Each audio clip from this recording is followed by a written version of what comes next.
उसका पहला चैप्टर है भारत का स्थिति, यानी कि स्थिति और विस्तार दोनों ही आ जाते हैं। नेक्स्ट रहेगी इसमें संरचना और भूआकृति, यानी कि भौतिक स्वरूप रहेगा दूसरे लेसन में। आप इसको प्रस्तावना के अंतर्गत भी पढ़ सकते हैं।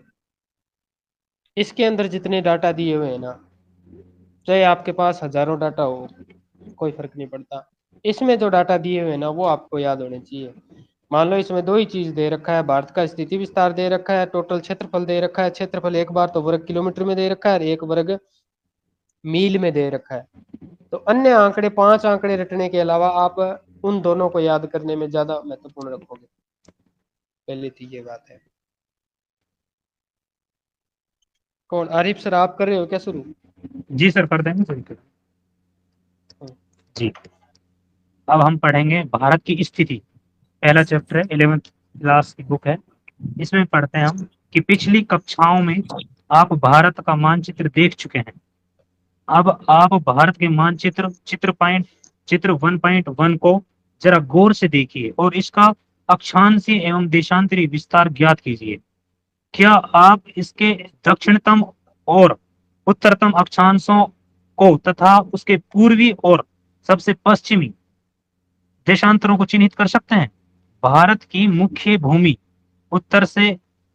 उत्तर में कश्मीर से लेकर दक्षिण में कन्याकुमारी तक और पूर्व में अरुणाचल प्रदेश से पश्चिम में गुजरात तक फैली हुई है। भारत का सीमांत वर्ग क्षेत्र आगे समुद्र की ओर 12 मील 12 मील समुद्री मील यानी कि हम्म। नॉटिकल मील बोलते हैं इसको। और ये अगर किलोमीटर में देखा तो लगभग 21.9 किलोमीटर तक फैला है। इसको परिवर्तन बॉक्स में देख सकते हैं। और इस जो अभी बात कह रहे थे सर कि और चाहे कहीं से भी आंकड़े याद मत करना, लेकिन अगर इसमें दे रखा है ना, वो 100% याद रखना। अभी बॉक्स में दे रखा है हमें, मानक मील दे रखा है कि भाई मानक मील के हिसाब से दे रखा है कि एक मील होती है जो उसमें कितने इसमें आप इंच होते हैं। इसमें एक जी सेकेंड, सर। इसमें सर आपने एक अभी इसमें पढ़ा, इसमें आपने कुछ देखा क्या? इसने हमारे साथ ना वैसे क्वेश्चन वाले से धोखा सा हो गया। कैसे कि जी। इसने ऊपर है ना एक छोटी सी लाइन में डाल के लिख दिया कि भारत की मुख्य भूमि। अब देखो इसमें अंडमान निकोबार को शामिल नहीं किया इसने। हम्म। अगर वो पूछ ले कि भारत की मुख्य भूमि, तो भारत की मुख्य भूमि जिस मैप को हम देखते हैं ना वही है सिर्फ, इसके अलावा अंडमान निकोबार नहीं है। क्योंकि देखो इसने शुरुआत कहाँ से की है, कश्मीर से लेकर दक्षिण में कन्याकुमारी तक की है। अगर वो हम्म। यहाँ से उत्तर में कश्मीर से लेकर जो है ना इंदिरा पॉइंट, इंदिरा कोल वहां तक जाता, इंदिरा पॉइंट से इंदिरा कोल तक वगैरह, अंडमान निकोबार जी वहां सर। तक जाता, तो वो तो पूरा टोटल क्षेत्रफल हो जाता उसका, जी सर। जिसको 6.4 से गणना करते हैं। बाकी जो ये कन्याकुमारी हाँ वाला है ना, क्योंकि इसकी गणना होती है 8.4 से होती है इसकी गणना, 8 डिग्री 4 मिनट से। सिर्फ सलीबाग सर। हाँ। हाँ, वो जो मैप वो करेंगे और उस टाइम हो जाएगी वो चीजें क्लियर हम्म। से चल जाएगी। ठीक है सर। जी सर। अब इसमें कह रहा है कि एक मानक मील में 6360 इंच होते हैं। जब हम कार्टोग्राफी पढ़ते हैं उस टाइम भी इस चीज का जिक्र आएगा। हम्म। उसके अलावा समुद्री मील कितनी होती है, उसमें कितने इंच होते हैं एक समुद्री मील में? वो होते हैं 72,960 इंच। तो अगर कोई कन्वर्ट ऐसा करना पड़ जाए तो हमें इतना याद रहना चाहिए, जैसे 63,360 है तो ये 72,960 है। इतना याद रखना है आपको, ये समुद्री मील है। बड़ा उसके होता है अलावा इससे, मतलब जी ये थोड़ा सा व्यवहारिक है कि ये इससे बड़ा होता है। जो हाँ, मानक जितने मील ज्यादा होता है ना, इंच उससे ज्यादा। समुद्री मील बड़ा होता है। हाँ। हम्म।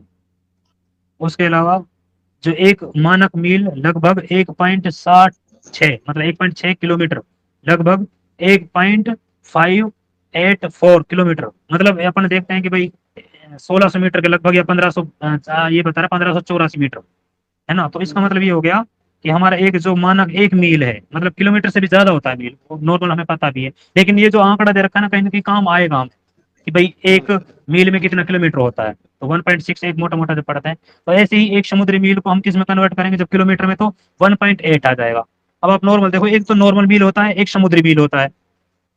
जो नॉर्मल मील है अपना, उसमें 1.6 है, और जबकि उसमें 1.8 है समुद्री वाले में, क्योंकि समुद्री वाले इससे भी बड़ा होता है। ठीक है। अब ये कहते हैं कि हमारे देश की दक्षिणी सीमा बंगाल की खाड़ी में 6 डिग्री 45 मिनट उत्तरी अक्षांश के साथ निर्धारित होती है। अब ये जो अक्षांश पढ़ेंगे हम, जब एक बार मैप को पढ़ेंगे उस टाइम अच्छे से समझाएंगे कि कौन से हम्म। गोलार्ध में क्या चीज है। लेकिन आपको एक नॉर्मली आंकड़ा दे रखा है कि जब बंगाल की खाड़ी की जो सीमा पहली बार लगती है, जब अक्षांशों के हिसाब से देखते हैं तो 6 डिग्री 45 मिनट के हिसाब से लगती है। आइए हम इस बड़े अक्षांशीय व देशांतरी विस्तार के परिणामों का विश्लेषण करें। जो इनके अक्षांश देशांतर के बारे में ये बता रहा है कि यदि आप भारत के अक्षांशीय और देशांतरी विस्तार की गणना करें तो यह लगभग 30 डिग्री है। मतलब अगर हम नॉर्मल देखें अक्षांश और देशांतर को जो विस्तार देखें ना भारत में, लगभग 30 डिग्री के समथिंग, कोई किसी 29 पॉइंट पूछा जाएगा ऐसे लगभग, तो लगभग आप एक मान सकते हो मोटा मोटा अंतर कितना है अक्षांशों में देशांतरों में, लगभग 30 डिग्री का मोटा मोटा। जबकि उत्तर से दक्षिण तक इसकी वास्तविक जो दूरी है ये 3214 किलोमीटर है और पूर्व से पश्चिम है वो 2933 किलोमीटर है।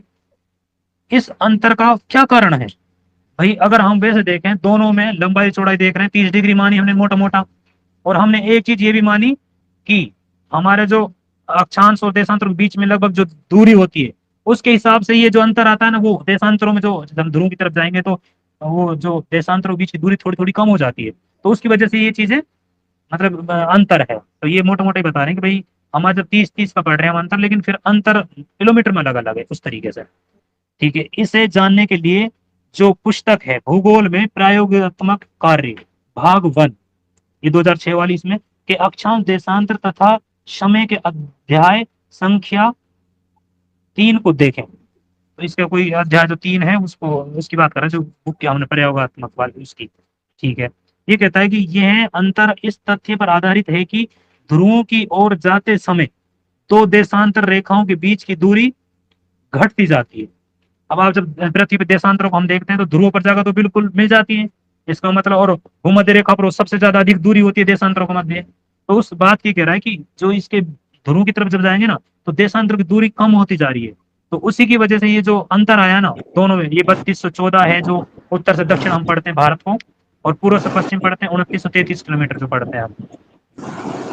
ये हवा की साउंड आ रही कहाँ से आ रही है? माइक ऑफ करो भाई। जी ठीक है, अब हम पढ़ेंगे कि भाई यह अंतर किस वजह से आ रहा है, क्योंकि ध्रुवों की तरफ जाएंगे तो क्या होगा, जो देशांतरों के बीच की दूरी है वो कैसी होगी, घटती जाएगी। बात सही है। जबकि दो अक्षांशों के बीच की दूरी हर जगह एक सी रहती है। भाई हम अक्षांशों को पढ़ते हैं लगभग एक सी रहती है, लेकिन अगर हम और डीप जब बात करते हैं जिसकी, तो ध्रुव की तरफ और जाएंगे ना ध्रुव की तरफ, तो वहां पर हल्की सी बढ़ जाती है दूरी अक्षांशों के बीच की, लेकिन वैसा मोटा मोटा देखें अक्षांशों के बीच लगभग सेम ही होती है। तो इसी बात को कह रहे हैं, जबकि दो देशांतरों के बीच की दूरी हर जगह एक सी रहती है, तो अक्षांश रेखाओं के बीच की दूरी ज्ञात कीजिए। ठीक है, ये कहते हैं कि अक्षांश रेखाओं के मानों से ज्ञात होता है, अक्षांश रेखाओं जो मान है उनसे ज्ञात होता है कि भारत का दक्षिणी हिस्सा उष्ण कटिबंध में है और उत्तरी हिस्सा उपोष्ण कटिबंध में अथवा पोषण शीतोष्ण कटिबंध में। मतलब उपोष्ण को हम क्या कह सकते हैं, पोषण शीतोष्ण कह सकते हैं, मतलब ना तो शीतोष्ण है ना उष्ण है, दोनों के बीच के क्षेत्र की बात कर रहा है। तो ये शब्द आप पहले भी पढ़ चुके हैं हम, पोषण शीतोष्ण को, तो आप एक मायने में रख सकते हो। यही स्थिति देश में भूआकृतिकी, जलवायु, मिट्टी के प्रकारों तथा प्राकृतिक वनस्पति में पाई जाने वाली भारी विभिन्नता के कारण विभिन्नता के लिए उत्तरदायी है। मतलब हमारे जो इंडिया में इतना जो अलग अलग जलवायु हम देखेंगे, अलग अलग जलवायु के क्षेत्र पाए जाते हैं, अलग अलग वर्षा, अलग अलग मिट्टी, वो चीजें उसका कहीं ना कहीं जलवायु से जुड़ा होता है, वो चीजें इसकी आकृति है उसके हिसाब से जुड़ा होता है, उसके बारे में बता रहे हैं। ठीक है, आइए अब हम देशांतरी विस्तार और भारत के लोगों पर उसके प्रभाव का अध्ययन करेंगे। मतलब देशांतर विस्तारों के बारे में पढ़ेंगे और देशांतरों का भारत पे जो प्रभाव पड़ रहा है यहाँ के लोगों पर, तो उसको पढ़ेंगे। देशांतरी रेखाओं के मानों से स्पष्ट होता है कि इनमें लगभग 30 डिग्री का अंतर होता है। किसकी बात कर रहा है? भारत के जो हम बात कर रहे हैं, देशांतर रेखाओं के मानों से स्पष्ट होता है कि इनमें लगभग 30 डिग्री का अंतर है। भारत की हमने पढ़ी थी वो चीजें, जो हमारे देश के सबसे पूर्वी व पश्चिमी भागों के समय में लगभग 2 घंटे का अंतर है। अब आपको मोटा मोटा इतना पता रहना चाहिए, देशांतर हमारे सबसे ज्यादा काम क्या आते हैं भाई, स्थिति निर्धारण तो अलग चीज हो गई, उसके साथ साथ समय को, हाँ जी, और एक देशांतर को दूसरे देशांतर जो पृथ्वी घूमने में टाइम लगाती है वो 4 मिनट का हम वो मानते हैं एक समय, लेकिन उसके बारे में और विस्तार से पढ़ेंगे हम। ठीक है, तो इसी को लेकर 30 हो गया, तो 30 दूनी 60 हो गया, उस तरीके से वो उसको हम गुणा कर देंगे तो वो चीजें हैं। तो थोड़ा सा भी ये देखेंगे 4 मिनट का अंतर होता है तो 4 से गुणा कर देंगे, 120 मिनट हो जाएंगे, 2 घंटे का अंतर। ठीक है, इसका मतलब ये कह रहे हैं कि आप भारतीय मानक समय से पहले ही परिचित हैं। भारतीय मानक समय आपको पता है 82.5 डिग्री जो बीचों बीच से भारत के बीच से गुजार रहे हैं हम, उससे हमारा मानक समय होता है, वो हम आगे अच्छे से डिस्कस करेंगे। मानक याम्योत्तर का क्या उपयोग है, जो हमारे हम मानक अक्षांश एक देशांतर माने हमने कि भाई इससे हमारा टाइम का निर्धारण होगा, उसके बारे में। जब उत्तर पूर्व राज्यों में, उत्तरी पूर्वी राज्यों, वो सेवन सिस्टर्स वालों की बात कर रहे हैं, में जैसलमेर की तुलना में सूर्य 2 घंटे पहले उदय हो जाता है। जो कोई अगर हमारा राजस्थान से जैसलमेर से है उसको पता है कि जब, और उसके हिसाब से हम देखते हैं कहाँ उत्तरी पूर्वी राज्यों में, तो उसमें क्या है, जब स्थानिक समय के हिसाब से 2 घंटे का अंतर है। ठीक है, ये कहता है कि जैसलमेर की तुलना में 2 घंटे पहले ही उदय होता है।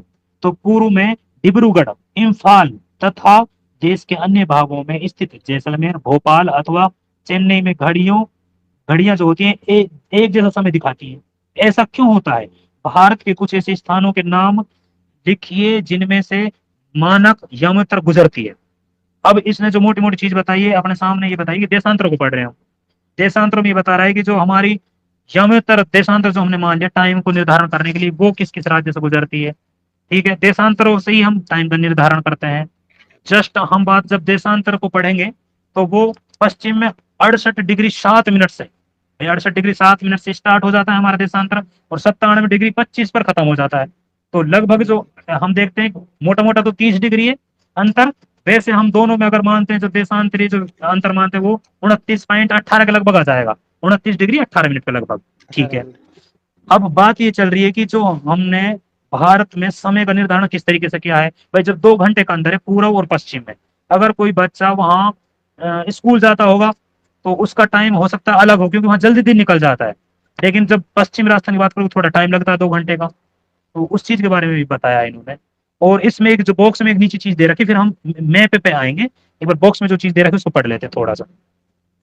विश्व के देशों में आपसी समझ के तहत मानक याम्योत्तर को 7.5 डिग्री मतलब 7 डिग्री और 30 मिनट देशांतर के गुणांक पर चुना जाता है। अगर और हम देशों की बात करते हैं तो एक गुणांक होता है 7.5 डिग्री वाला, उस हिसाब से इसको क्या करते हैं, इस गुणांक में देशांतरों को क्या चुना जाता है याम्योत्तर के लिए।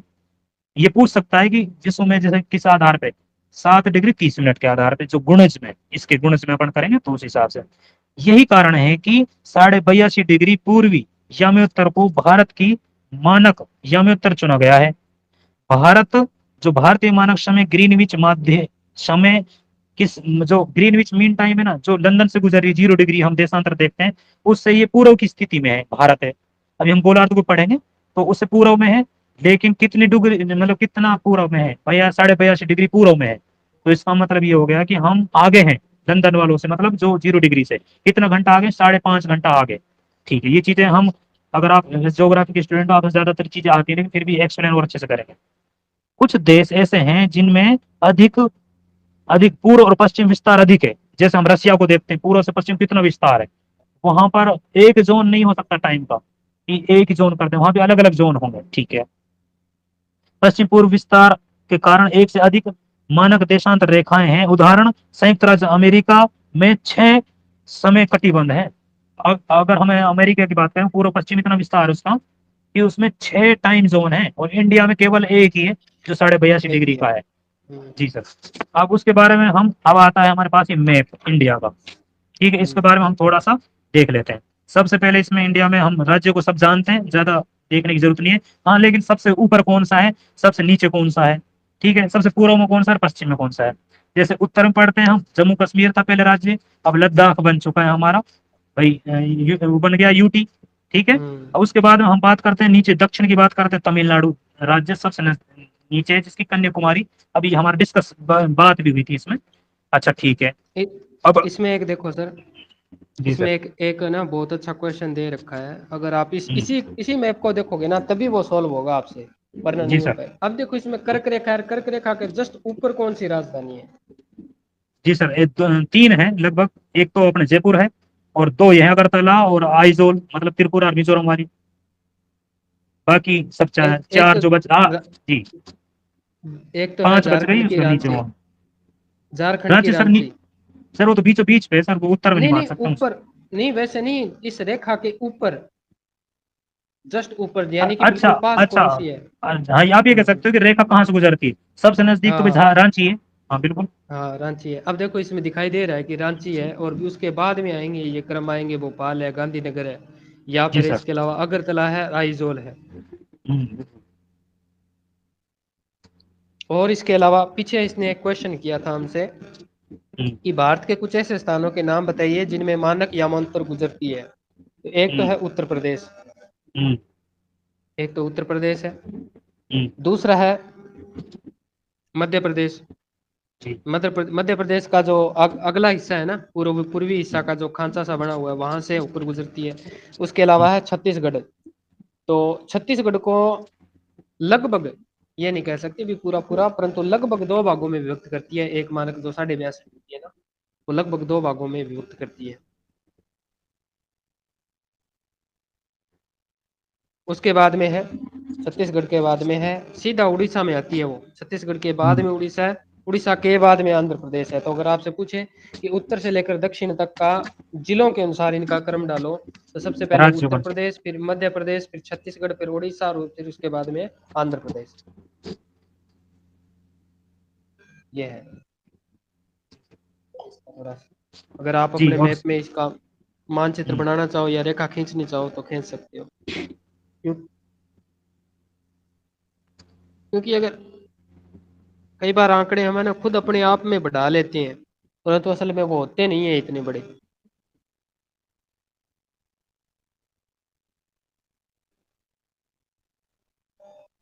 जी सर। आगे इसमें जो कुछ हम पीछे जो डिटेल देख रहे थे, एक समय के बारे में स्पेशल कहा, देशांतर हम जो पढ़ रहे हैं, बीचों बीच से क्यों माना है? अगर बीच से नहीं मानते हम, अगर पूरा सामान ले तो फिर हमारा टाइम गड़बड़ा जाता, इसलिए हमने बीचों बीच से माना, पहली बात। दूसरी बात यह है कि हम कौन से गोलार्ध में, ये हमें पता होना चाहिए। हम उत्तरी पूर्वी गोलार्ध में, यानी कि हम अगर पश्चिम और पूर्व की बात करें गोलार्ध, जब तो हम पूर्व गोलार्ध में हैं, और उत्तर और दक्षिण गोलार्ध की बात करें तो हम उत्तरी गोलार्ध में हैं। इसका मतलब उत्तरी पूर्वी गोलार्ध में इंडिया। अगर आप पूरे वर्ल्ड में देखोगे तो आप, तो इसके हिसाब से आप देख सकते हो कि हम पूर्वी में। अच्छा, इंडिया से जो अक्षांश गुजरेंगे, जो देशांतर गुजरेंगे, वो हमेशा सिर्फ कौन से गुजरेंगे? जैसे अक्षांश बात करेंगे तो हम उत्तरी गोलार्ध में सिर्फ उत्तरी वाले अक्षांश ही गुजरेंगे, कोई और अक्षांश नहीं गुजरेगा, ना दक्षिणी ना कोई है ना। और उसके अलावा हम जब देशांतर की बात करेंगे, एक हो गया पूर्वी गोलार्ध, एक पश्चिमी, तो पूर्वी गोलार्ध में आ रहे हैं हम, तो पूर्वी ही देशांतर गुजरेंगे हमारे इंडिया से। तो ये चीज आपके एक मोटा मोटा सर, ये जो आप नॉर्मल पढ़ते हो भाई, 8 डिग्री 4 मिनट से जो मुख्य भूमि है उससे, और 37 डिग्री 6 पर वो खत्म हो जाता है ऊपर। और ऐसे ही जो हमारा अंडमान निकोबार देखो, इसमें देखो चित्र, ये जो द्वीप बने रहे हैं, ये मुख्य भूमि से देखो नीचे तक आ रहे हैं। इसका मतलब ये है कि 6 डिग्री 45 मिनट से ये स्टार्ट हो जाता है। ठीक है, जो हम इंदिरा पॉइंट बोलते हैं जिस शब्द को, उस करके। और इसका पिगमेलियन है, पारस है, कई नाम है इसके। ये अब जो 2004 में जो सुनामी आई उसमें डूब गया है ये। और ये हम नॉर्मल इसके बारे में अगर आगे डिटेल भी होगी, अलग अलग जो द्वीपीय समूहों को पढ़ेंगे उस टाइम और अच्छे से व्याख्या कर देंगे। इसका मोटी मोटी चीज ये है, अगर कोई आपको कोई क्वेश्चन होगा तो आप जरूर पूछ लेना। अब आगे पढ़ते हैं सर इसको थोड़ा।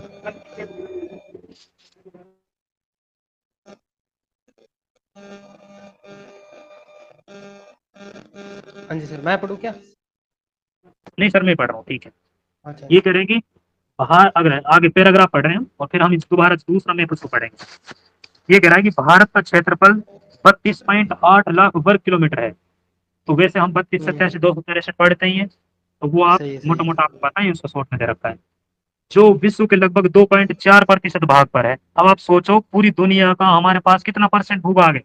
मात्र 2.5%, मतलब 2.4 बता रहा है, मतलब हम्म इतना सा है। लेकिन हमारी जनता कितनी है हमारे पास? 17.5% लगभग। ये तो 2011 का आंकड़े हैं, है ना। तो अब आप समझ सकते हो हमारे पास सोर्स तो कम है भाई, जनता के हिसाब से जितनी हमारे यहाँ जनसंख्या है उसके हिसाब से। तो कहीं ना कहीं ये भी इफेक्ट डालता है कि भाई जनसंख्या कितनी है, वहाँ संसाधन कितने हैं। ठीक है, इस प्रकार भारत विश्व का 7वां बड़ा देश है। अब आपको 7वां आ गया तो आपको पीछे के 6 पता होना चाहिए। उस दिन बात चल रही थी हमारी, सबसे बड़ा रशिया है, फिर ये हम कनाडा पढ़ रहे थे, फिर यूएसए की बात चल रही, फिर चाइना की, फिर ब्राजील की है, फिर ऑस्ट्रेलिया, फिर इंडिया। ठीक है, क्या आपको 9वीं कक्षा की पुस्तक में पढ़े गए भारत के बड़े देशों के नाम याद हैं? नहीं है तो आप पढ़ लेना। जी सर। अब ये कहते हैं आगे, आकार। आकार कैसा है हमारे इंडिया का? ये कहते हैं कि भारत के आकार ने इसे विशिष्ट भौतिक विविधता प्रदान की है। उत्तर में जो ऊंचे पर्वत हैं, गंगा का मैदान है, कहीं कहीं ब्रह्मपुत्र और महानदी कृष्णा, गोदावरी, इनका कावेरी जैसी इन नदियों का क्या है, बड़ी बड़ी नदियां भी हैं हमारे यहाँ पर। और उत्तरी, पूर्वी और दक्षिणी भारत में वनाच्छादित पहाड़ियां भी हैं, जिनमें वन काफी मिल जाते हैं, जबकि मरुस्थलीय में रेत भी हमारे यहाँ पर के विस्तृत फैलाव भी है। उत्तर में हिमालय पर्वत है, और उत्तर पश्चिम में हिंदू कुश व सुलेमान श्रेणियां हैं। अब हिंदू कुश कहाँ है? अफगानिस्तान में इस टाइम। सुलेमान कहाँ है? पाकिस्तान में इस टाइम। ठीक है। उत्तरी पूर्वी में जो पूर्वांचल की पहाड़ियां तथा दक्षिण में, अब मेरा क्वेश्चन आएगा कि पूर्वांचल की जो पहाड़ियां हैं, इनसे एक क्वेश्चन आएगा मेरा, इसको हो जाने दो। ठीक है। ये कह रहा है कि उत्तरी पूर्व में पूर्वांचल पहाड़ियों तथा दक्षिण में विशाल हिंद महासागर से सीमांकित एक वृहत भौगोलिक इकाई है। अब देखो भारत में कितनी चीजें हैं, जब आप सब चीज से इनसे वाकिफ हो, आप इन चीजों को जानते हो, तो हमारी कितनी नदियां, कितनी पहाड़ पर्वत, हमारे यहाँ सब चीज मिल जाती है। आप चाहे तो बर्फ ले लो, चाहे आप ले तो मिट्टी ले लो, बिल्कुल ऐसा मरुस्थल ले लो, आपको तो वन ले लो, सब कुछ मिल जाता है इंडिया में। सारे मौसम का एंजॉय कर सकते हैं हम इंडिया के अंदर। ठीक है। मैं ये पूछ रहा था, क्वेश्चन मेरा ये है कि पूर्वांचल की पहाड़ियां क्या हिमालय का भाग हैं या नहीं है? कोई अभी रिप्लाई करना चाहे ठीक है, नहीं तो चैप्टर होने के बाद में जरूर रिप्लाई करें। पूर्वांचल की पहाड़ियां जो पूर्व से पश्चिम थोड़ी ना फैली हुई है सर, वो उत्तर से दक्षिण की ओर फैली हुई है। मैं सिर्फ ये पूछ रहा हूँ सर, वो और हिमालय का भाग है या नहीं है, बस। नहीं है सर, वो प्रायद्वीप पे पठार का भाग। क्या चीज? शायद वो प्रायद्वीप पे पठार का भाग। मैं सर पूर्वांचल पहाड़ियों की पूछ रहा हूँ मैम, के पूर्वांचल की पहाड़ियां। पूर्वांचल और मैं- पहाड़ियां नहीं सर है। हिमालय का भाग नहीं है। नहीं है हिमालय का भाग नहीं, तो किसका भाग है फिर? सर, प्रायद्वीप प्रायद्वीप पे पठारी पठार। भाग का। प्रायद्वीप पठार। और कोई इसके अलावा? सर जैसे कि पूर्वांचल की पहाड़ी है ना, जैसे नागालैंड में पहाड़ी है, मिजोरम में, और जो क्या अरुणाचली पहाड़ी है, वो तो हिमालय का भाग है। लेकिन जो गारो खासी जयंती है ना, वो प्रायद्वीपीय भारत का भाग है। सर मैं पूर्वांचल की पहाड़ी पूछ रहा हूँ, बस ये नाम है। हाँ, आप जो व्याख्या कर रहे हो बहुत अच्छी कर रहे हो, लेकिन मैं क्वेश्चन बस मेरा इतना, ये मुझे पता आप सही कर रहे हो, लेकिन सिर्फ मेरा क्वेश्चन ये है कि पूर्वांचल की पहाड़ियां हिमालय का भाग हैं या नहीं, यस या नो, बस। नहीं है, नहीं है सर, नहीं है। जी सर। लेकिन मैं आपको बता देना चाहता हूँ, आप जो अभी हम बात कर रहे थे कि प्रायद्वीप पठार का भाग है, ये तो गलत है आपका आंसर। और ये जो हिमालय है, उसी का मोड़ की पर्वत है। वहां आप जब आप मोड़ पढ़ोगे, दो मोड़ पढ़ोगे आप, एक उत्तर पश्चिम में, एक उत्तर पूर्व में, तो वहीं से मोड़ से ही मुड़ी हुई पहाड़ियां हैं, और हिमालय का ही भाग है ये वाली। जबकि अभी सर बता वो रहे थे, तो कोई फिर सर, मैं आपको बताता हूँ नहीं, सर। फिर तो वो जी सर, पाकिस्तान वाला, फिर वो क्या नाम है, किरथर, वो भी श्रेणियां इसी में आएगी फिर।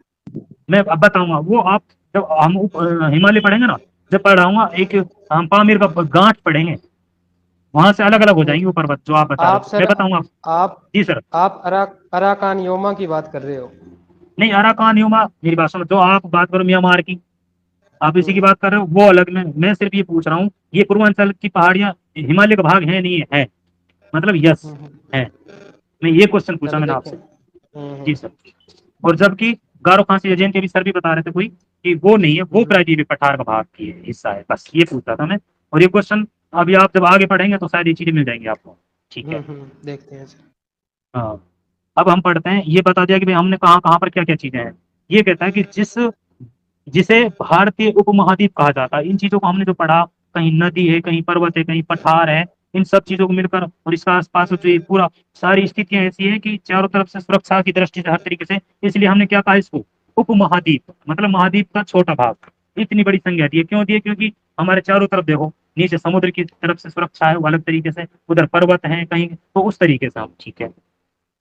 इसमें पाकिस्तान, नेपाल, भूटान, बांग्लादेश, भारत आते हैं इसमें उपमहाद्वीप। भारतीय ठीक है। उपमहाद्वीप में। ठीक है।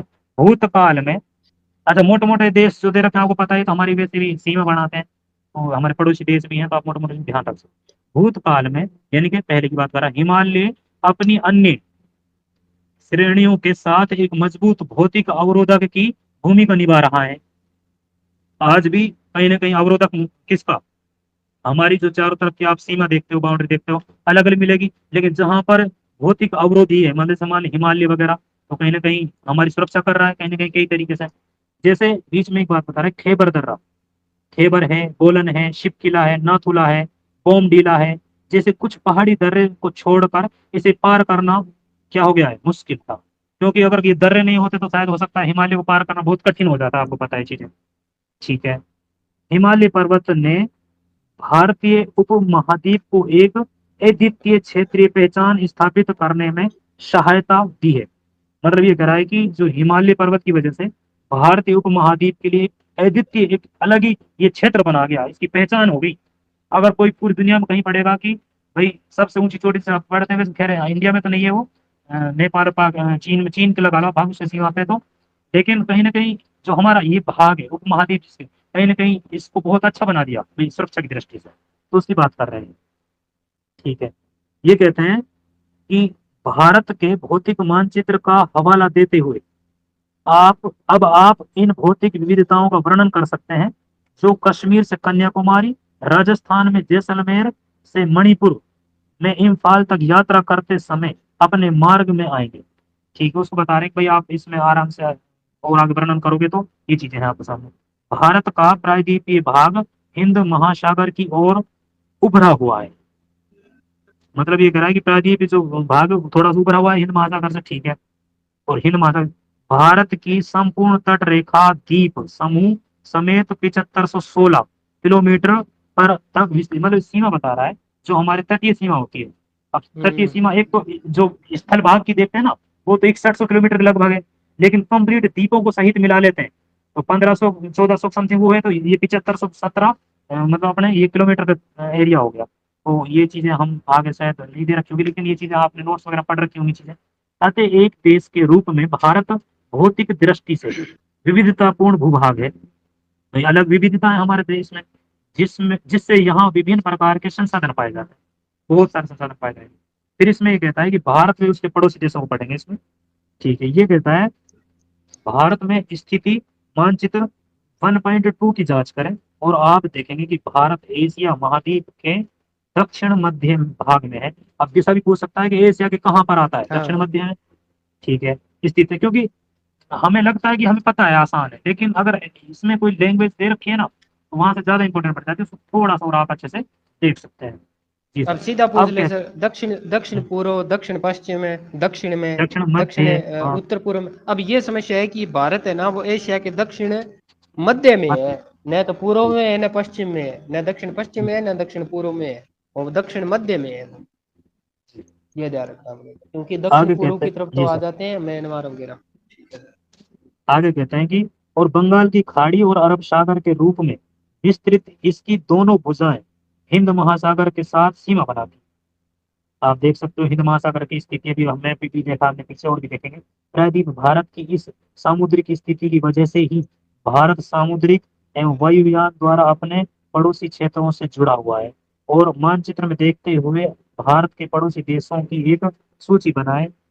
श्रीलंका और मालदीव हिंद महासागर में स्थित दो द्वीपीय देश है। हिंद महासागर में स्थित कितने, दो द्वीपीय देश है, कौन से, श्रीलंका और मालदीव, जो भारत के पड़ोसी हैं। और श्रीलंका भारत से मन्नार की खाड़ी और पाक जल संधि द्वारा अलग हुआ। ये भी पता नहीं कितनी बार क्वेश्चन आया, लेकिन आप सबको पता है, नॉर्मल चीजें हैं। इसमें कह रहा है खाड़ी और जल संधि में अंतर क्या है। अब कोई मुझे बताया, जब खाड़ी का नाम है, खाड़ी किसे कहते हैं, प्रायद्वीप किसे कहते हैं, इन दोनों में कोई अंतर बताना चाहे तो, और जल संधि किसे कहते प्रायद्वीप तो सर स्थल का वह भाग जो तीन और जल से घिरा हो, हैं। जी जैसे अपना दक्षिण भारत तीन ओर जी। से जल से घिरा। और और खाड़ी, जल संधि वो जो दो बड़े जलीय भागों को हाँ, आपस में मिलाती जोड़ती है। है, वो ठीक है जल संधि होती है। जी। और खाड़ी, और खाड़ी होती है स्थल के पास एक ऐसा, मतलब क्या बोलूं सर उसको। समुद्री, चलो कोई समुद्र अच्छी का बात। ऐसा स्थल के पास में ऐसा एक समुद्री स्थल है जहाँ पर नदियां अपना जल गिराती है। हाँ सर। अच्छा, उसको खाड़ी कहते हैं। हाँ हाँ। और बे कोई ऑफ इसके अलावा, बंगाल। और कोई इसके अलावा, जी सर, मैं थोड़ा सा व्याख्या कर देता हूँ। आपने प्रायद्वीप की जो व्याख्या की बहुत अच्छी की, कि तीन ऐसा स्थल क्षेत्र जो तीन ओर से किससे, जल से घिरा हो, उसको तो हम प्रायद्वीप कहते हैं। लेकिन ऐसा जल क्षेत्र जो तीन ओर से स्थल से घिरा हो, उसको खाड़ी कहते हैं। अब आप कोई सी खाड़ी देख लो। अब आप बात आएगी दो चीजों की, एक तो आएगी बे ऑफ बंगाल और एक आएगी मैक्सिको के लिए। उसके शब्द एक यूज किया जाता है इंग्लिश में, गल्फ ऑफ मैक्सिको। गल्फ वैसे तो खाड़ी कहते हैं हम दोनों को, बंगाली खाड़ी और मैक्सिको खाड़ी।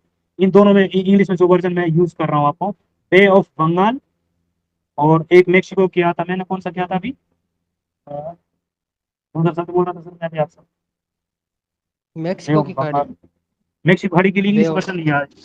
ओ क्या अच्छा। यूज किया था, अभी शब्द यूज किया था, बे ऑफ बंगाल और गल्फ ऑफ मेक्सिको। हाँ, गल्फ। गल्फ हाँ, गल्फ। तो गल्फ और बे, मतलब इनमें क्या अंतर है, क्योंकि दोनों खाड़ी है, वैसे हिंदी में पढ़ेंगे तो इन दोनों में क्या हम्म। अंतर है।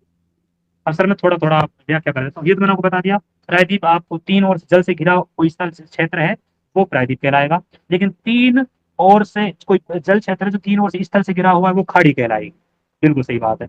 अब उसके अलावा तीसरी बात मैंने, गल्फ। एक तो बे ऑफ गल्फ। बंगाल की कही है, मतलब एक गल्फ की बात की है। गल्फ और बे में इतना अंतर है कि जो इसका जो इसका मुंह होता है ना, मतलब इसका जो सिरा होता है जहां से पानी आ रहा है इसमें, है ना, वो अगर चौड़ा है और छोटा है, अगर चौड़ा है तो बे, मतलब जैसे बे ऑफ बंगाल, बंगाल का देखो बहुत चौड़ा है आगे से उसका मुंह है, ठीक है। तो और जब हम मेक्सिको पढ़ेंगे वो सुकड़ा है, जो सकड़ा है ना थोड़ा सा, उसको तो क्या कहेंगे, गल्फ। हम्म। और जबकि बे उसको कहेंगे जो थोड़ा बड़ा क्षेत्र होता है, मतलब उसका जो मुहाना होता है अच्छा। वो बड़ा होता है। इतना अंतर है इंग्लिश वर्जन में जो हम यूज करते हैं, जबकि नाम एक लिया जाता है खाड़ी हिंदी में। और ये खाड़ी, आपको हाँ। दो चीज मैंने बता दी जी सर। ये क्रीक क्रीक का क्या होता है फिर? क्रिक वो एक ऐसा क्षेत्र होता है, दलदली क्षेत्र होता है क्रिक, जैसे हम सर क्रिक वगैरह पढ़ेंगे अभी सीमाओं में पढ़ेंगे, जब गुजरात से पाकिस्तान की जो सीमा बढ़ता है, दलदली क्षेत्र होता है सर ये। ये क्रीक, गल्फ, बे और बाइट, बाइट भी होती है किस? सर बाइट का मुझे एग्जैक्ट नहीं पता, देखो बाइट का मेरे माइंड में नहीं आ रहा, इंग्लिश वर्जन में नहीं बैठ रहा मेरे दिमाग में, अगर होगा जरूर बताएंगे, या किसी आपको पता हो तो आप बता सकते जैसे पता हमने तो क्या, एक गल्फ का, इस क्रिक का, बेकर, बाइट का कहीं देखा था, याद तो मेरे को भी नहीं आ रहा अभी। हैं। चलो कोई बात नहीं, इसके बारे में और देख लेंगे, लेकिन जो मैंने चीज बताई है ये आपको बिल्कुल इन्फॉर्मेशन के साथ बताइए, कोई दिक्कत नहीं। अगर कोई क्वेश्चन हो तो ठीक है, नहीं अब हमें इसकी जो ये है ना 1.2 इस मैप पर आ जाते हैं। ये कहते हैं कि पूर्वी जगत में भारत की स्थिति, क्योंकि हम कौन से गोलार्ध में हैं, पूर्वी गोलार्ध, इसलिए अब भारत को देख लीजिए आप। अब भारत के नीचे देखेंगे, आपको पता है हिंद महासागर है। देश देखेंगे तो श्रीलंका और अब मालदीव देश है।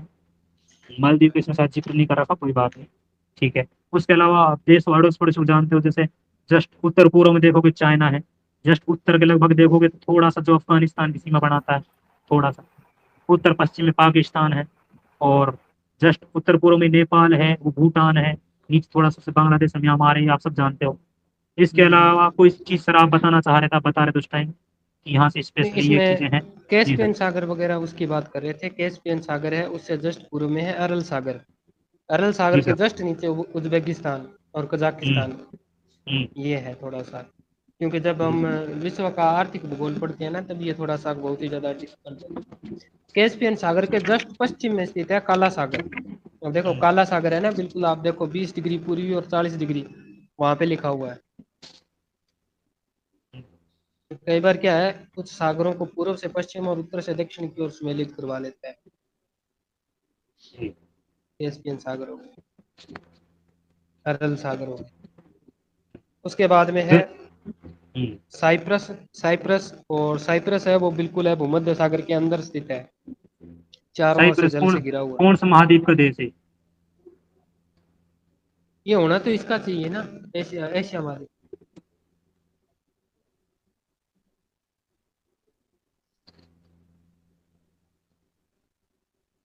एशिया का ही होना चाहिए ना, टर्की के जस्ट नीचे है, क्योंकि टर्की तक तो यहाँ पर है। एशिया, टर्की को क्या कहते हैं, यूरोप और उसके बीच में, एशिया और यूरोप के बीच में स्थल मार्ग का हाँ टर्की जो प्रवेश है दोनों द्वार। महाद्वीप में आता है, टर्की तो दोनों महाद्वीप हम्म। में आता है, ठीक है। और तो ये है टर्की जो, के, हाँ ये इंडिया का उसी का मतलब एशिया के साथ एशिया जस्ट का, पश्चिम। हाँ। तो यहाँ कुछ मार्ग दिए हुए हैं, जैसे सीरिया है, सीरिया से कराची है, उसके बाद चेन्नई है, और ऑस्ट्रेलिया को जैसे वायु परिवहन मार्ग है। समुद्री मार्ग है दे रखा है, स्वेज नहर, लाल सागर, फिर है हिंद महासागर, और उसके बाद में अरब सागर, और मुंबई की तरफ है। जी सर, तो इतनी थोड़ा सा, इन्फॉर्मेशन, इसमें कोई खास ऐसा तो नहीं है, इसमें आपको एक तो हाँ। नॉर्मल सी बात है, ज्योग्राफी के स्टूडेंट होती बताने की जरूरत नहीं है कि इसके सागर है कहाँ एक्चुअल में, क्योंकि हम्म। आपको मैपिंग का ज्ञान नहीं है तो भाई देखो होना चाहिए सबको, ठीक है, इतना नॉर्मल होना चाहिए कि बंगाल की खाड़ी कहाँ है, कोई चीज है, अब कौन सा देश कहाँ ये पर है। देख रहा हूँ, जी अब जी सर। देख रहा हूँ, ये कल वो एक दिन पूछ रहे थे ना कि सर वो जैसे श्रीलंका और भारत के बीच में स्थिति है पाक जल डमरू, और पाकिस्तान यहाँ है ही नहीं, तो फिर वो पाक जल डमरू कैसे आया? तो क्योंकि हाँ, पाकिस्तान बांग्लादेश के यहाँ से बीच व्यापार करता था, विपश्चिम पूर्व में। की ओर जो ना व्यापार करता था, तो वो जो जहाजें थी बांग्लादेश और यहाँ की तरफ जाते थे, तो वो इसके बीच में से होकर निकलती, तो उसके लिए अधिकृत किया गया था क्षेत्र कि यहाँ जी से सर, स्पेशल आप गुजर सकते हो, तो वो पाक जलडमरू के नाम से जाना जाता जी सर। अब एक बार सर इसका ऑब्जेक्टिव कर लेते हैं, फिर वो क्वेश्चन भी निकाल लेते हैं, मुझे ऐसा लगता है कि टाइम कुछ ज्यादा है। भी नहीं हुआ। ये पहला क्वेश्चन है इसमें, निम्नलिखित में से कौन सा अक्षांशीय विस्तार भारत की संपूर्ण भूमि के विस्तार, संपूर्ण भूमि की बात कर रहा है। हम्म, अब आप देखना, भारत की संपूर्ण भूमि के विस्तार के संदर्भ में प्रासंगिक है। अक्षांशीय 6 विस्तार डिग्री बताइए बारह। 45 मिनट उत्तर से 37 डिग्री 6 मिनट। ठीक है, ठीक है, क्योंकि संपूर्ण की बात कर रहे हैं हम, तो हो जाएगा ठीक, अगर बिल्कुल सही। मुख्य भाग की करता तो 60 डिग्री 8 4 से। डिग्री 4 मिनट उत्तर से 37 डिग्री 6 मिनट वाला। हम्म, नेक्स्ट क्वेश्चन है, निम्नलिखित में से किस देश की भारत के साथ सबसे लंबी सीमा बनती है? बचपन में MBA किया वो, ठीक है, बांग्लादेश। ठीक है। दूसरा नंबर पे चाइना, कितनी है ठीक बांग्लादेश है। के साथ? 4,000 कुछ है। 4964। 4096। 4,096। 4096। हाँ 4096। अब पढ़ेंगे हम, निम्नलिखित में से कौन सा देश क्षेत्रफल में भारत से बड़ा है? अगर आपको 10 का पता है, मतलब अगर 7 का भी पता है भाई इंडिया तक, तो आप एग्जैक्ट कर दोगे, कोई दिक्कत नहीं है। सबसे बड़ा कौन सा था? हाँ, हमने चीन। रशिया पढ़ा था, उसके बाद में फिर हमने कनाडा, फिर USA, फिर चीन पे आया, तो चीन कनाडा। इसमें दे रखा है। ठीक है, इसमें दे रखा है। नेक्स्ट क्वेश्चन, निम्नलिखित यमोत्तर में से कौन सा भारत के यमोत्तर का भाग है? मतलब कौन सा है? 42.5 डिग्री जो हम पढ़ रहे हैं। 82 ठीक। डिग्री पूर्व। अगर आप एक सीधी रेखा में राजस्थान से कहाँ जाएंगे, नागालैंड की तरफ जाएंगे, यात्रा करते हैं, तो निम्नलिखित में से किन नदियों को आप पार करेंगे? नहीं कर सकते, मतलब कौन सी नदी को आप पार नहीं करेंगे, ये कह रहा है। तो ये बताओ, सिंधु नदी सिंधु। आती है क्या? सिंधु। आएगी नहीं। सिंधु। यमुना आएगी, नहीं ब्रह्मपुत्र आएगी, आती। बिल्कुल सही बात। ये हो गए हमारे ये सर। अब आप बुक को मेरे हिसाब से क्वेश्चन निकाल लेते हैं इस चैप्टर, क्योंकि छोटा है वो वाली जो बुक है अपनी। राजस्थान से नागालैंड की यात्रा करें तो निम्न नदियों को पार करेंगे। नहीं करेंगे, कौन सी नदी पार नहीं अच्छा, करेंगे? नहीं करेंगे, नहीं करेंगे, नहीं करेंगे, तो इसमें सिंधु नहीं आएगी ना। हम्म, सिंधु तो ऊपर रह गई ना। गंगा है, ब्रह्मपुत्र, इनको भी पार, हाँ, सही है, नहीं कब चाहिए। अब वो कई बार सर क्या, क्वेश्चन निकाल सकते हैं NCERT वाले को।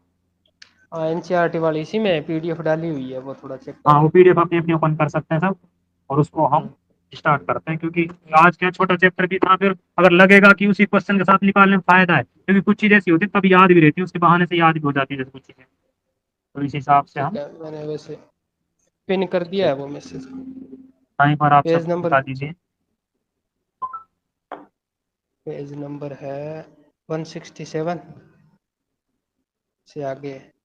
ठीक है, और कौन सा भी इतना सा है हाँ वो, चलो, पेज क्या? नंबर है 170। 170। अरे ये तो मानव अच्छा, भूगोल शुरू हो गया। मैं वही कह रहा हूँ सर, ये पहले 12th चालू कर दी इन्होंने, या तो पहले रह गई, फिर इससे भी पहले, हाँ, इससे भी पहले है वो। इससे पहले रह सकती है, क्योंकि हम भारत को पढ़ रहे हैं। जो हमने आज ये बुक पढ़ी थी लास्ट टाइम, उससे भी पहले हो सकती है। हाँ, अब आप ये है भौतिक भूगोल का मूल सिद्धांत, तो यही से चालू हो रही है, देख सकते हैं। क्वेश्चन नंबर, यार ये 10 आ गई। स्टार्टिंग में देखते हैं इसको, स्टार्टिंग के इंडेक्स में देखते हैं इसको। हाँ, एक इंडेक्स देख लीजिए।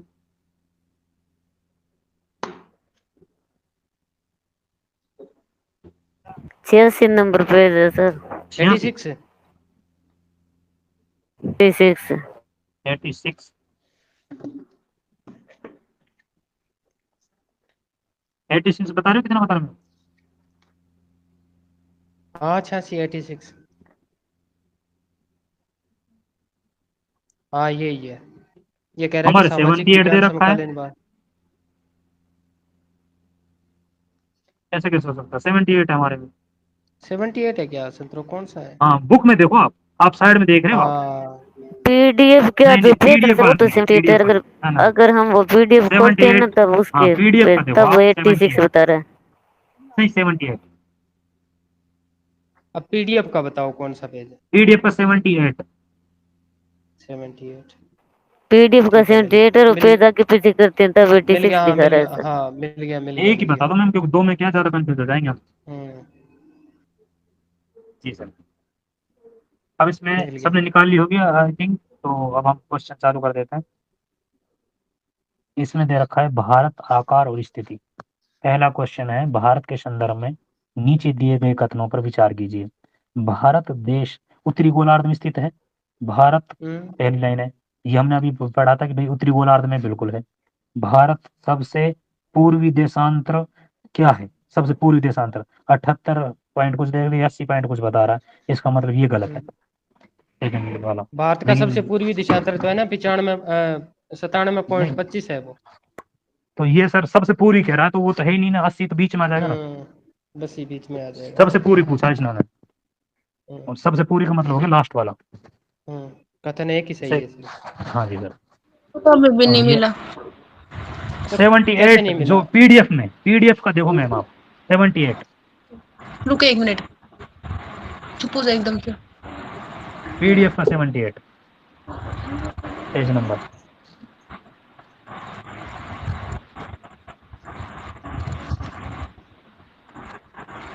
व्याख्या में देखते हैं हम, इसमें केवल एक ही सत्य है, भारत जो है उत्तरी गोलार्ध में स्थित है, बिल्कुल सही बात है। सेकंड की कहता है कि भारत का मुख्य भाग 8 डिग्री 4 उत्तर से 37 डिग्री 6 उत्तरी अक्षांश, और देशांतर की बात करें तो 68 डिग्री 7 से 97 डिग्री 25 पूरी देशांतर तक विस्तारित है। अब हम इसका सेकंड क्वेश्चन पढ़ेंगे। निम्नलिखित में से कौन सा भारतीय संघ राज्य का सबसे दक्षिणतम बिंदु है? अभी हम बता रहे थे इंदिरा कोल वाला, एक इंदिरा पॉइंट वाला, तो इंदिरा पॉइंट बताया था, इंदिरा कोल तो सबसे ऊपर है, तो इंदिरा पॉइंट आ जाएगा। कन्याकुमारी, और ये क्या कह रहा है, भारतीय संघ राज्य का, इसका मतलब ये हमें वो भी आ गया, केंद्र शासित प्रदेश भी, तो इसका मतलब इंदिरा पॉइंट आ जाएगा। दक्षिणतम बिंदु इंदिरा पॉइंट कहा है, जो संघ दक्षिण राज्य क्षेत्र। हाँ, ये 2004 में सुनामी से देखो ये लिख रहा है इसमें कि जलमग्न हो गया था, तो ठीक है डूब चुका है। उसके बाद में ये कह रहा है कि भारतीय संघ राज्य का सबसे उत्तरी बिंदु इंदिरा कोल है, जबकि हमने इंदिरा पॉइंट पढ़ा है दक्षिण में बिल्कुल, जो जम्मू कश्मीर राज्य में है। इंदिरा कोल की बात कर रहा है ये। सबसे पश्चिमी बिंदु जो हम गुहार और वो पढ़ते हैं मोती वाला, गुजरात वाला गुहार मोती, और सबसे पूर्वी तिब्बत जो अरुणाचल प्रदेश में है। ये आपको वैसे भी राज्यों को पता है कि भाई सबसे पूर्व में राज्य की तो याद करने की जरूरत नहीं है, लेकिन आपको वो क्षेत्र का नाम जरूरी है कि भाई गुजरात में तो कौन सा गुहर मोती दे रखा है, और पूर्व में तिब्बत दे रखा है। अब हम क्वेश्चन नंबर 3 पे आ गए हैं। क्वेश्चन नंबर 3 को हम पढ़ेंगे। भारत के संदर्भ में नीचे दिए गए कथनों पर विचार कीजिए। भारत का क्षेत्रफल विश्व के कुल भौगोलिक क्षेत्रफल का 3% है। भाई एग्जैक्ट तो नहीं है वैसे देखें तो, भाई अपन नॉर्मल देखें भाई 2.4 है वैसे तो, लेकिन मोटा मोटा जिन्होंने देखा, आप एक बार कंप्लीट इसको पढ़ लेते हैं। दूसरा क्या कह रहा है, भारत की उत्तरी पूर्वी सीमा पर भ्रंशोत पर्वत, मतलब भ्रंश से कोई पर्वत है कहाँ पर, उत्तरी पूर्वी सीमा की बात कर रहा है। अब बात ये हो गई कि भ्रंशोत पर्वत कौन से होते हैं अपने इंडिया में, है कि नहीं उत्तरी पूर्व में, तो आपको पता नहीं है भाई, उत्तरी पूर्व में तो नहीं है, वो तो नवीनतम पर्वत है, और वो तो बलनवाड़ा है, तो भ्रंशोत तो वहाँ है नहीं। भ्रंशोत अगर पर्वत है देखें तो हम यहाँ पश्चिम पे पढ़ सकते हैं, पश्चिम जो हम पढ़ते हैं सतपुड़ा वाला, वो एक वो पढ़ते हैं ना, वो घाटी में से बहती है जो, उस तरीके से जो ये दो नदी है ताप्ती और वो नर्मदा, वो घाटी में से बहती है भ्रंश। लेकिन पर्वत की बात कर रहा है, पर्वत तो उत्तर पूर्व में कोई है ही नहीं, तो मुझे लगता है दोनों गलत, क्योंकि वो एग्जैक्ट एनसीईआरटी के हिसाब से तो भाई 3 है दे रखा है, 2 तो है, 2.4 है वो, तो दोनों गलत मानेंगे हम फिलहाल भाई। तो अब आंसर देख लीजिए सर इसका, डी दे रखा है, हाँ इसका मतलब दोनों ही गलत है। हाँ बिल्कुल सही बात है, क्योंकि हम एनसीईआरटी को पढ़ रहे हैं, एनसीईआरटी के हिसाब से हमारा 2.4, वैसे हम देखते हैं वो भी 2.4 ही है। जी सर। अब इसमें दे रखा है कि भारत विश्व का सबसे बड़ा 7वां देश है। भौगोलिक क्षेत्रफल की दृष्टि से भारत से 6 बड़े देश हैं। रूस है, कनाडा है, संयुक्त राज्य अमेरिका है, फिर चीन है, और ब्राजील और देखो सर, ऑस्ट्रेलिया। ये तीसरा यहाँ पे सही दे रखा है सर, चौथे पे चाइना।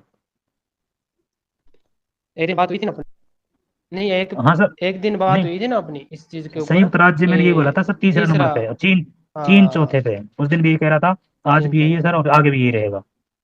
हम्म, जी सर, ठीक है।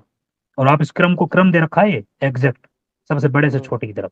आप इसको क्रम को याद कर सकते हो, क्योंकि ये आपको आज नहीं तो कल एग्जाम में देखने को मिल सकते हैं ये चीजें, क्योंकि भारत के संदर्भ में नहीं, लेकिन जब आप तो आर्थिक भूगोल इसमें पढ़ोगे। लिख तो रखा है ना कि पुरानी एनसीईआरटी जो 8th क्लास की है उसमें देश और निवासी जो टॉपिक है उसमें कक्षा जो पार्ट नंबर 3 है ना, उसमें चीन हम्म, को संसार का तीसरा सबसे देश बताया गया है, हम्म, परंतु है नहीं, वो बताया गया है हम्म, उसमें। जी सर। हाँ, ये कह रहा है पुरानी पुरानी एनसीईआरटी में भाई इस तरीके दे रखा है तो वो गलत माना गया है, लेकिन एग्जैक्ट यही है जो इसमें दे दिया, ठीक है। कथन दो भी असत्य है, क्यों? क्योंकि भारत के उत्तर पश्चिम में और उत्तर उत्तर पश्चिम में और उत्तर पूर्व में एक सीमा है, नवीन वलित पर्वत, वलित वाली है वो, ना कि बृहस्पति पर्वत है। ये आपको शब्द है, यही चीज आपको अब आपको लगेगा जैसे यार पर्वत तो है, लेकिन वो कौन सी है, वलित है या कौन सी है, ये आपको नॉर्मल से पता होना चाहिए, ठीक है। अब हम चौथा नंबर का क्वेश्चन पढ़ेंगे, 4 नंबर का। निम्नलिखित में से क्षेत्रफल के आधार पर भारत का सबसे बड़ा व सबसे छोटा राज्य क्रमशः है।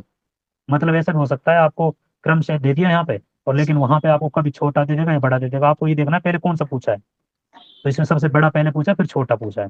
तो सबसे बड़ा कौन सा हो गया, हम राजस्थान वाले, फिर गुजरात सबसे, वो सॉरी गोवा सबसे छोटा। और ऐसा भी हो सकता है, एक ऑप्शन ऐसा भी होता है पहले गोवा दे दिया फिर राजस्थान दे दिया, तो ये आपको क्रम से देखना पड़ेगा, बड़ा पूछा है छोटा पूछा है, फिर क्वेश्चन के बार आता हुआ भी गलत हो जाता है, ठीक है। क्वेश्चन नंबर 5 पर हम आगे हैं। ये कह रहा है कि पुदुचेरी को पढ़ेंगे, और पुदुचेरी आपको ये पता रहना चाहिए है क्या। भाई पुदुचेरी है क्या एग्जैक्ट, वो क्या है, पहला हम तो पढ़ते हैं इसको केंद्र केंद्र शासित शासित प्रदेश। प्रदेश, जी सर। हम्म, और फिर हम आपको ये भी बताएंगे कि भाई इसके जो एक राज्यों में है ये, 3 राज्यों में है ये अकेला, तो कैसे कैसे वो बता रहे हैं। तो ये कह रहे हैं पुदुचेरी केंद्र शासित प्रदेश 3 राज्यों में फैला हुआ है, बिल्कुल सही बात है। इसके विभिन्न जिलों, जो इसके जिले हैं, मुख्य रूप से इसके 4 जिले शायद, और उनकी जो अवस्थिति है उनमें से 3 तो कहाँ है, अलग अलग जिले का वो चीज है निम्नलिखित संबंध में। यनम है वो आंध्र प्रदेश, ये क्वेश्चन कई बार पूछा गया है, यनम से हम्म, और माहे से, क्योंकि ये खुद जो एग्जैक्ट हम दिखाते हैं लोकेशन तमिलनाडु दिखाते हैं, तो हम्म, कराईकल वाला जो जगह, लेकिन माहेर यमन को पूछ लेता वो किस राज्य में है, तो माहे केरल में है, और यनम है जो वो आंध्र प्रदेश में है, हम्म। और खुद पुदुचेरी वो है, भी नाम हमने दे दिया, ठीक है। तो ये आपको इसका मतलब क्या हो गया, तीनों कथन सत्य है। हाँ ये तीनों सत्य हो गए और हमने ये चीज देख ली, ठीक है। उपयुक्त परिभाषा को देखते हैं, मतलब ये जो उसके क्वेश्चन के आधार पे, पुदुचेरी बंगाल की खाड़ी में, एक सेकंड सर,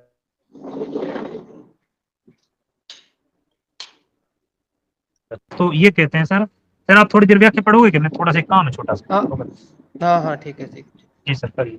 देखो अभी जो 5वां क्वेश्चन किया है ना सर ने, जो हमारा एक मानचित्र था, भारत का पहला मानचित्र था, उस भारत के मानचित्र में स्पष्ट दे रखा है कि यनम है वो पूर्वी तट पर है और आंध्र प्रदेश के पूर्व में है।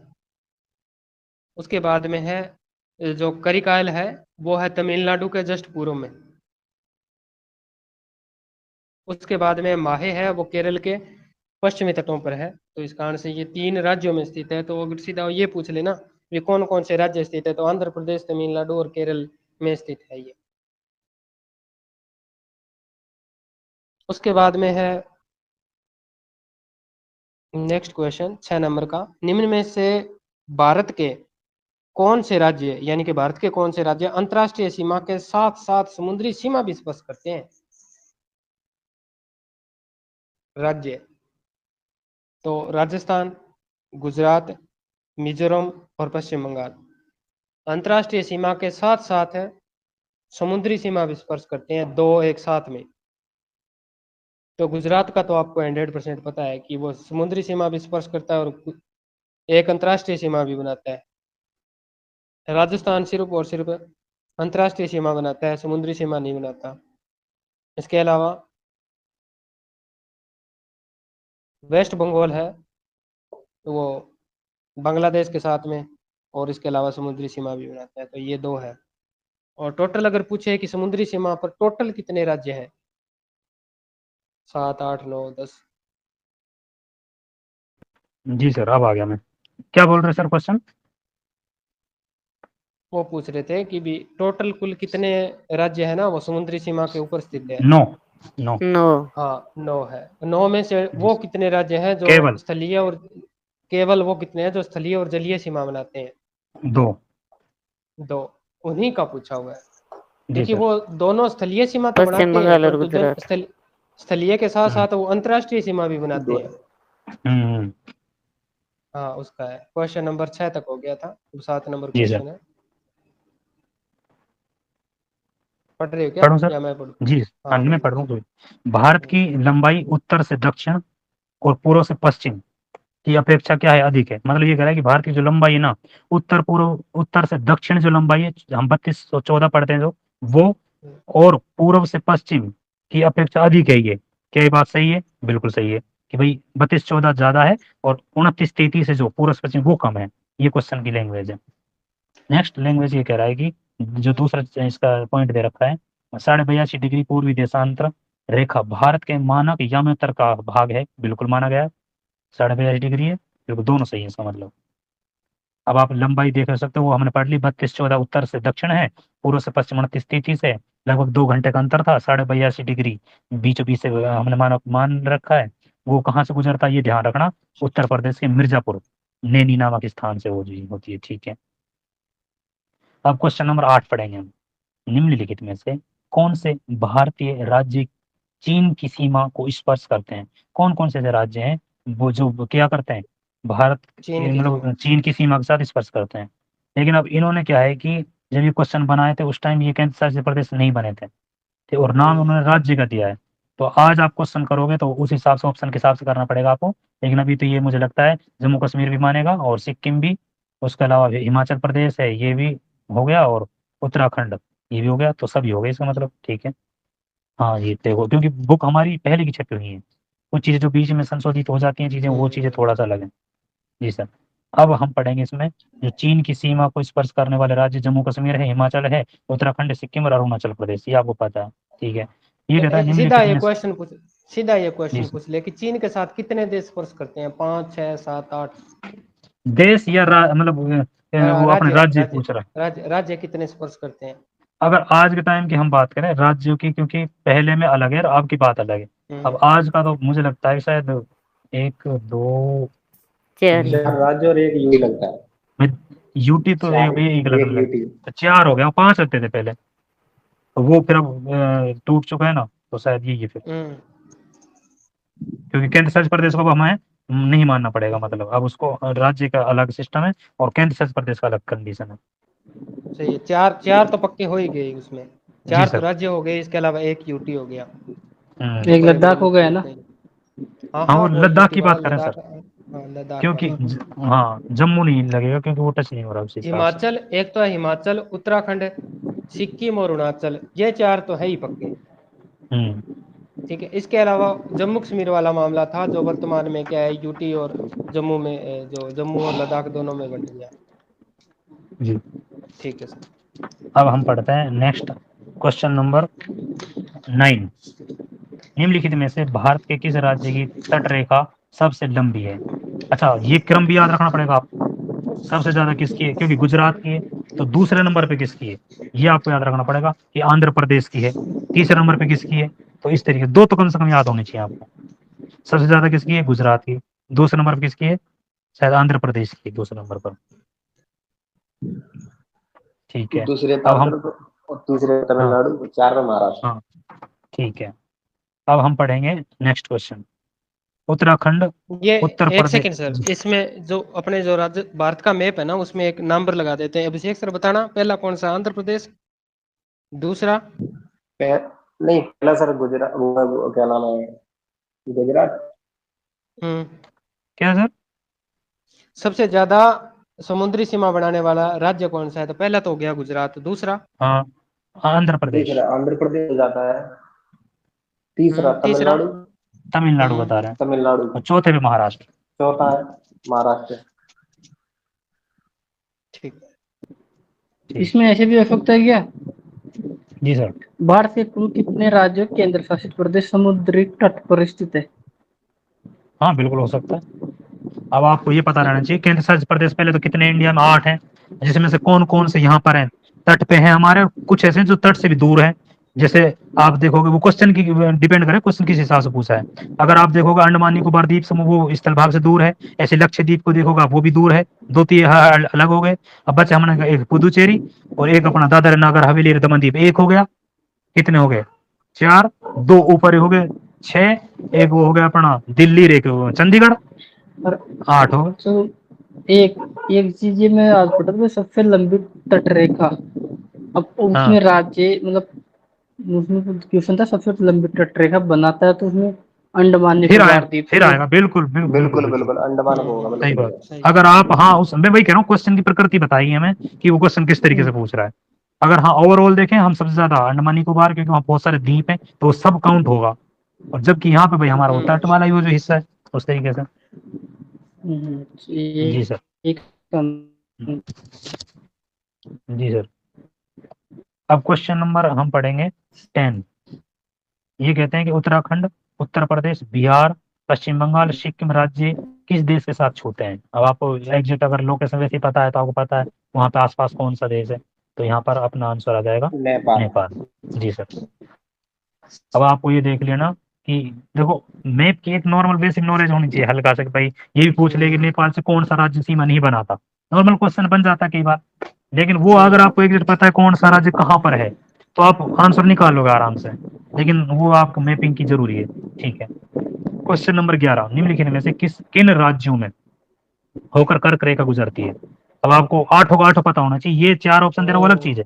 आपको आठों का आठों, और आप क्रम से गिनाओ, पूर्व पश्चिम से पूर्व गिनाओ या पूर्व से पश्चिम या पश्चिम से पूर्व। जैसे गुजरात है, फिर राजस्थान है, फिर एमपी है, फिर उसके बाद छत्तीसगढ़ पढ़ते हैं हम, फिर झारखंड, वेस्ट बंगाल और भाई दो त्रिपुरा और मिजोरम। तो उस तरीके से हम एक क्रम पश्चिम से पूर्व, और पूछा जा सकता है क्रम भी। ठीक है। सही है सर। जी सर। तो उस तरीके से ये हो गया, 8 राज्यों से गुजरता है। ठीक है। और इसको कर्क रेखा को कितने डिग्री को कहते हैं हम, 30.5 डिग्री, उत्तरी अक्षांश। ठीक है। नॉर्थ। हाँ सर। जी सर। अब आता है पाक जल संधि किन दो देशों को क्या करता है, अवस्थित मतलब उन पे है बीच में, तो देशों के भारत बीच में। श्रीलंका। जी सर। अब लगेगा ऐसा कि किसी चीज, अब वो जिसमें पटाखा लगाने की जरूरत ही नहीं हो तो भाई नॉर्मल सी बात है, क्योंकि वो भारत श्रीलंका ही है। अब ये हमारा पहला चैप्टर के क्वेश्चन भी हो गए। कंप्लीट में दे रखा है एक व्याख्या में, भाई मन्नार खाड़ी वहीं पे जो हमने एनसीईआरटी में पढ़ लिया अभी, वैसे ही सबको पता है। हम्म। ये एक छोटा समुद्री रास्ता है जिसको पाक जल संधि के तौर पर बताया गया है। जी सर। इसमें एक देखना सर, अपना जो लेसन था उस लेसन के अंतर्गत एक। सर आवाज ब्रेक हो रही है, एक बार मैं वाईफाई से कनेक्ट करता हूँ। नहीं नहीं, मेरी नहीं हो रही है, वो किन्हीं हाँ और हाँ। की हो रही है। हाँ शायद जो बोल रहे हैं शायद उनकी सर आपकी आवाज है ना, पूर्व की साढ़े ब्रेक हो रही है सर आपकी आवाज। एक आपके रेंज की प्रॉब्लम है सर, ब्रेक हो रही है आपकी। नहीं आ रही सर, थोड़ी सी ब्रेक हो रही है, टू टू। तो मैं ये कह रहा था कि भारतीय उपमहाद्वीप का नाम लिखा है इसने, पेज नंबर है इसने दिया 5 नंबर पर, वो बता रहा है कि भारतीय उपमहाद्वीप कहा जाता है जिसमें पाकिस्तान, नेपाल, भूटान, बांग्लादेश आते हैं। तो यहाँ श्रीलंका का नाम नहीं है, एक तो वो बात।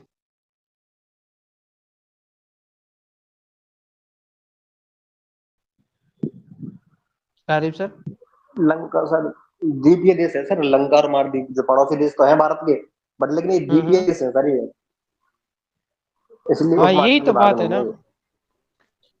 यही तो है ना। कई बार क्या है कि हम भौतिक भाग में हम ये देख लेते हैं कि उपमहाद्वीपीय भाग है, परंतु इसमें क्या है कि बड़े स्थलखंड को जोड़ा गया है। अंदर वाले जो द्वीप है ना उनको नहीं, मालदीव को और इसके अलावा श्रीलंका को शामिल किया ही नहीं गया। इसके अलावा म्यांमार नहीं है इसमें, देख लो।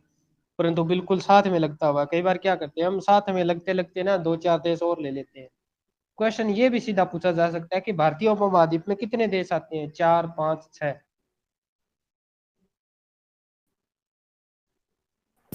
तो 5 5। देश हो जाएंगे। हाँ, भारत समेत 5 हो जाएंगे। भारत में 5 हो भारत। जाते हैं। हाँ।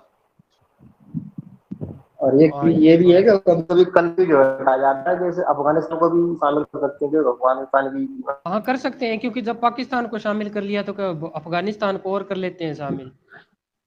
हाँ तो ये से भी हाँ हो सर सकता है। कंफ्यूज वाला सौदा है। कंफ्यूज वाला होता है, क्योंकि अभी यहाँ पर हमें थोड़ा सा इसको गौर से देखना पड़ेगा। इसके अलावा थोड़ा सा है ना, इसमें पेज नंबर 5 के ऊपर है ना, क्या आपको याद है स्कूल भवन में वेब पोर्टल जो कि देश के प्राकृतिक संसाधनों और पर्यावरण और सतत विकास में, सस्टेनेबल डेवलपमेंट में उसकी भूमिका के बारे में छात्रों के बीच जागरूकता लाने के लिए मानचित्र आधारित शिक्षा प्रदान करता है। तो इसमें एक आंकड़ा और दे रखा है इसने। वे कौन मानचित्र जारी करता है? तो वो करता है कि स्कूल भवन वेब पोर्टल। तो उसके लिए क्या है, NCERT पाठ्यक्रम के आधार पर भुवन, ये कोई नाम है, भुवन NCERT इसरो की एक पहल है। आप भारत के विभिन्न मानचित्रों को देख सकते हैं, इसमें हाइपरलिंक देकर डाला है इसमें। भुवन, क्या लिखा है, भुवन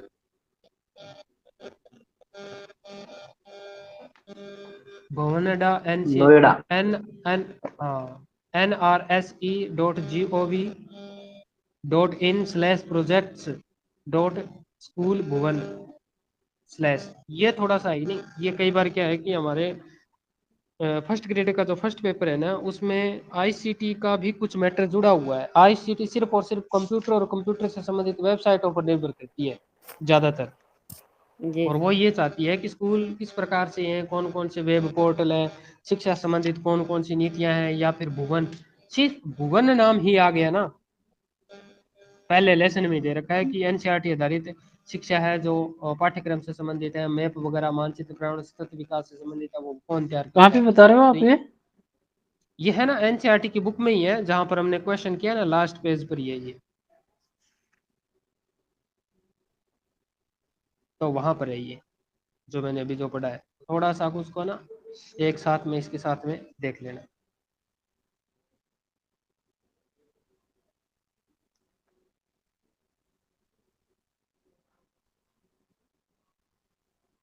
इसके अलावा कुछ एक नामों का यूज हुआ है इसमें, कई नाम इसमें यूज हुए हैं। जैसे खैबर है, हालांकि हम भौतिक भाग पढ़ेंगे तब इसके बारे में विशेष चर्चा करेंगे। एक तो है खैबर दर्रा, जो पाकिस्तान और इसके अलावा हिंदू कुश पर्वत श्रृंखला के बीच में है, खैबर दर्रा वहां पर है। एक है बोलन दर्रा, पाकिस्तान में स्थित है। शिपकिला दर्रा, ये शिपकिला दर्रा किस राज्य में है? हिमाचल में हिमाचल या? प्रदेश। हिमाचल प्रदेश में। इसी से तो हाँ सतलज नदी आती है। हिमाचल प्रदेश।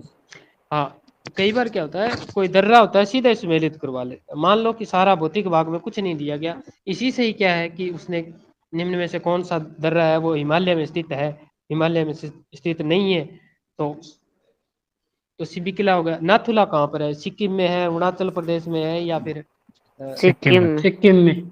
सिक्किम में है ये। और सिक्किम में है तो ये व्यापार किसके साथ में करेगा? तो व्यापार करेगा चाइना के साथ में, नाथुला दर्रा। और नाथुला दर्रा से होकर क्या पहले रेशम मार्ग गुजरता था ना यहाँ से, शिपकिला नाथुला से। एक जी है सर। बोमडिला, ये बोमडिला कहाँ पे अरुणाचल है? प्रदेश।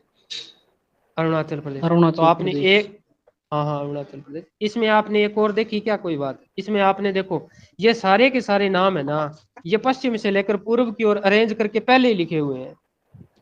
खैबर, बोलन, शिपकिला आ गया हिमाचल प्रदेश का, नाथुला आ गया सिक्किम का, और बोमडिला आ गया अरुणाचल प्रदेश का। तो पश्चिम से लेकर पूर्व की ओर अरेंज किए हुए हैं ये। एक तो बोलन का ये भी चीज, बताया था। बोलन है बोल पाकिस्तान में, हिंदू कुश पर्वत श्रृंखला में, जो पाकिस्तान में। क्या नाम है, मैं पर्वत श्रृंखला का नाम भूल जाता हूँ पाकिस्तान में। सुलेमान है, हाँ कृथर है। किरथर और सुलेमान, हाँ साल्ट रेंज है, ग्रेट साल्ट रेंज है उनमें ही। और इसके अलावा जो भारत का क्षेत्रफल है वो दे रखा है 32.8 लाख, बस सिर्फ और सिर्फ इतना ही। 32,82,263 है वो तो अपना आंकड़ा है, परंतु आपको 32.8 लाख। फिर उसके बाद में है क्षेत्रफल है वो धरातल का कितना है, 2.4%। और भारत विश्व का कौन सा है, 7वां देश। ये बहुत महत्वपूर्ण लाइन है। इसके बाद में आपने इसके पिछले पेज पर है जो लिया गया मानचित्र है, जून 2014 में तेलंगाना जब 29वां राज्य बना था ना, तब का है। और इसके नीचे आप एक लाइन और देखो कि जून 2014 में, अगर आपसे सीधा क्वेश्चन पूछ ले कि तेलंगाना का निर्माण किस वर्ष हुआ, भारत का 29वां राज्य कब बना, तो जून 2014 में बना। और उसकी राजधानी क्या रखी गई? उसकी राजधानी रखी गई हैदराबाद। ये लिखा हुआ है हैदराबाद। पेज नंबर, आप देखो 3 नंबर पर, 3 पर है, ठीक है। उसके बाद में मुख्य रूप से आप लक्षद्वीप को देखो, लक्षद्वीप के ऊपर है करवती, करवती है लक्षद्वीप की राजधानी है। और यहाँ पर ये कहना पितली द्वीप समूह है, जो पक्षियों का सुरग वगैरह वो यहाँ कहलाता है, आपको वैसे बताइए सारा। और क्या चीज है इन मानचित्रों में?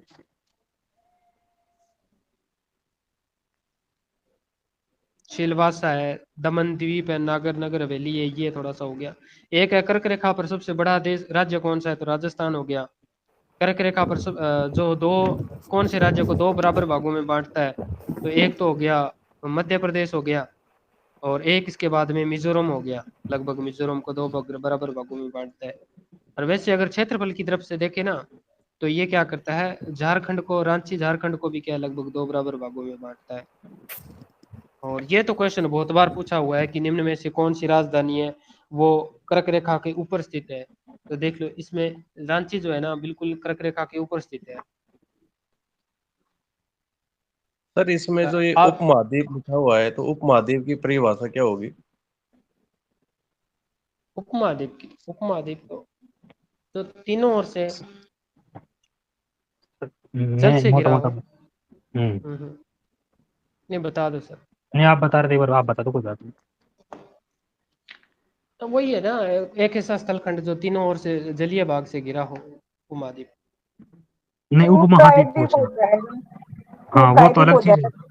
उपमहाद्वीप हम्म। के लिए सर क्या है कि कई कंडीशन है, जैसे जो हमारा स्थल क्षेत्र है, एक हम जैसे हम पहले महाद्वीप को देखो आप, एक विस्तृत क्षेत्र होता है, उसी का छोटा रूप हो कोई, लेकिन वो सुरक्षा की दृष्टि से कई और भी कंडीशन है जो एक अलग ही मतलब क्षेत्र बन जाएगा। जैसे आप इंडिया को देखो आप, और इंडिया के आसपास जो ये देश जो इसमें शामिल किए गए हैं, आप देखो ऊपर किससे अलग हो गया, सबसे जो सुरक्षित दृष्टि है, उत्तरी पूर्व पूरा जो हिमालय है उससे अलग हो गया, नीचे किससे समुद्र से अलग हो गया। ठीक है, तो ये पूरी जो एक अलग क्षेत्र बन गया स्पेशल, तो इसको हम उपमहाद्वीप, मतलब महाद्वीप तो नहीं लेकिन उपमहाद्वीप की संज्ञा दी गई है इसी वजह से। महाद्वीप का एक विशिष्ट पहचान रखने वाला मान लो एक। हम्म।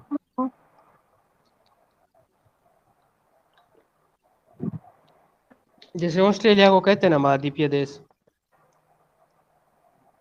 हाँ, तो हाँ पूरा एक महाद्वीप पे एक ही देश है ना, तो हो हाँ गया महाद्वीप पे देश। सर, हाँ, अपन ये देख लेते हैं भाई, जैसे और देशों से हम कितने मतलब कितने अलग हैं, मतलब जैसे भाई अब जैसे उत्तर पूर्व के तो कोई देश से डायरेक्ट जुड़ ही नहीं सकते भाई, कहीं राजनीतिक महत्व भी है, कहीं ना कहीं भौतिक महत्व भी है, वो अलग हो गया ना, एक तो ये क्षेत्रीय अलग हो गया इस तरीके से। अब आप नॉर्मल हम ये पढ़ते हैं भी हैं, वैसे देखते हैं कि भाई हिमालय ना हो तो यहाँ पर जो जलवायु कैसी होगी, यहाँ पर जो शीत लहरें चलेंगी कि नहीं चलेंगी। अब वैसे हम कर्क रेखा बीच से गुजरी भारत से, लेकिन फिर भी यहाँ ज्यादा मानसूनी जलवायु अपना जलवायु पड़ते हैं, जबकि शीतोष्ण जलवायु होनी चाहिए अगर हम वैसे देखें तो, लेकिन है ही नहीं, तो उस तरीके से है। तो कई चीजें काम करती हैं, कई इफेक्ट काम करते हैं जी।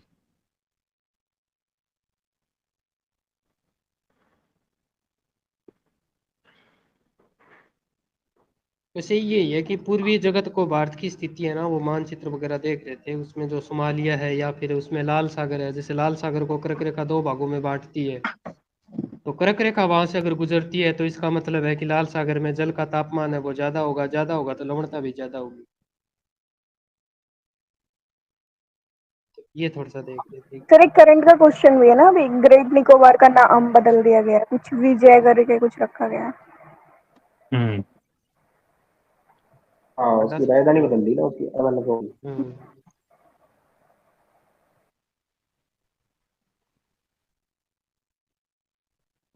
चलो वैसे तो टॉपिक पूरा हो गया। हाँ, क्योंकि इसके जो संदर्भ नेक्स्ट में कोई टॉपिक है और कुछ वो बात ठीक है। करनी है या फिर अगर कोई और बातचीत करनी है इसके संदर्भ में, या फिर कुछ और आपको कुछ डाटा आपको महत्वपूर्ण लगा, या फिर कई बार क्या होता है कि अक्षांशीय और देशांतरीय विस्तार तो असल में तो वो उनमें उनकी गणना अलग है, ठीक है हम्म। ना, वो तो आप माइनस कर लेते हो, परंतु इसमें टोटल उसने कहा है बड़े बड़े आंकड़ों में कहा है कि 30 ही है। अक्षांशीय और देशांतरीय विस्तार का जो है ना वो 30 है, 30 डिग्री तक है। परंतु क्या है कि भारत का जो अक्षांशीय विस्तार है ना, वो तो अक्षांशीय विस्तार फैला हुआ है 3214 किलोमीटर में, जिसको कहते हैं आप उत्तर से दक्षिण की ओर 3214 किलोमीटर में, और देशांतरीय विस्तार फैला हुआ है 2933 में। तो इसको दोनों को कंबाइन करके वो एक क्वेश्चन बनाता है कि निम्न में से बताओ कि भारत का अक्षांशीय विस्तार ज्यादा है या देशांतरीय विस्तार ज्यादा है।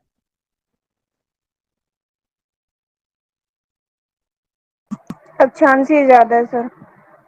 सर वैसे देखें तो अगर जब हम एग्जैक्ट निकालते हैं, जब देशांतरी विस्तार शायद मुझे लगता है ज्यादा आता है,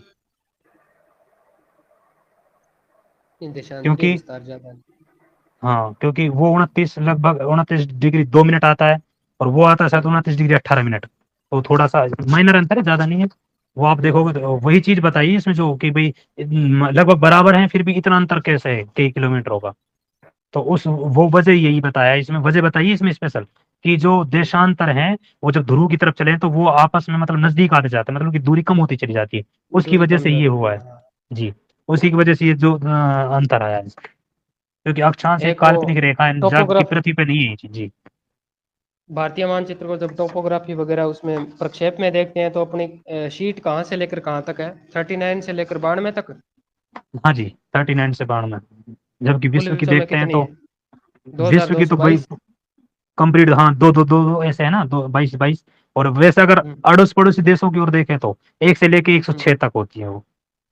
हम्म 1 से लेकर 106 तक की होती है। हम्म। भारत का जो मापक है वो कितने पर होता है, 4x4 पर?